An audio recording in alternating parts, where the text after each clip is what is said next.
Je vous remercie. La parole est maintenant Monsieur Paul Molac pour le groupe Liberté Indépendants Outre-mer et Territoires. Bonjour, chers collègues. Madame la Présidente, Monsieur le Ministre, Monsieur le rapporteur, Madame la Vice-présidente de la Commission des lois. Donc, en premier lieu, je souhaite remercier le groupe GDR d'avoir inscrit au sein de sa niche parlementaire ce texte visant à conférer une valeur constitutionnelle à la sécurité sociale qui constitue notre bien commun. En la consacrant en tant qu'institution fondamentale de la République, je dirais que c'est une des bases de notre pacte républicain.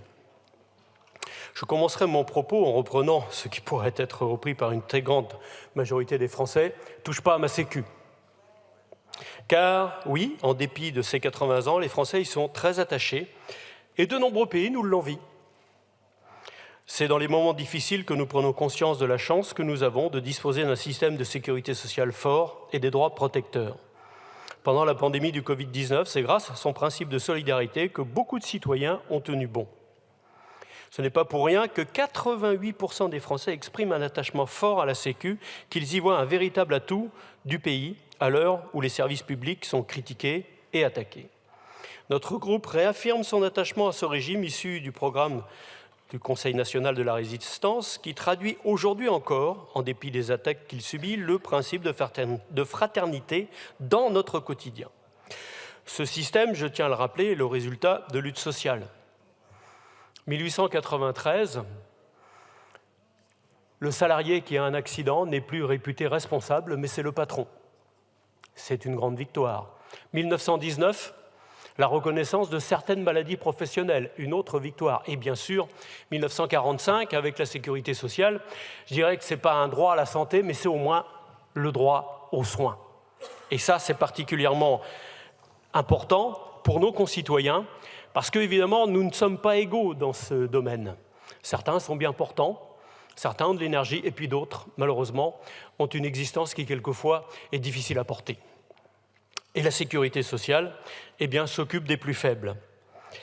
Et donc, le problème des luttes sociales, c'est que nous ne sommes pas à l'abri d'un retour en arrière.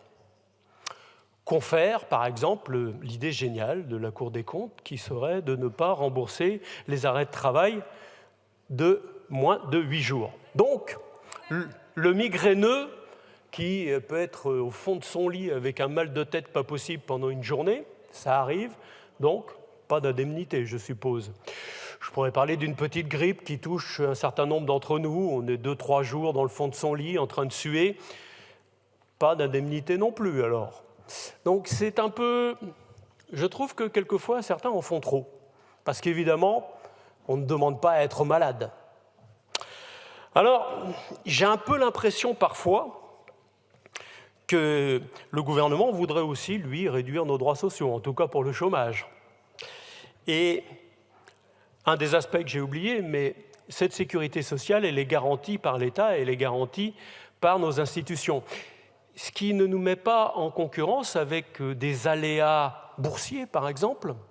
Je pense évidemment à Lehman Brothers, où ces pauvres gens se sont retrouvés du jour au lendemain, sans protection sociale et même sans retraite. Donc on voit bien que cette assurance que nous avons finalement ensemble, c'est le meilleur système, c'est aussi celui qui coûte le moins cher.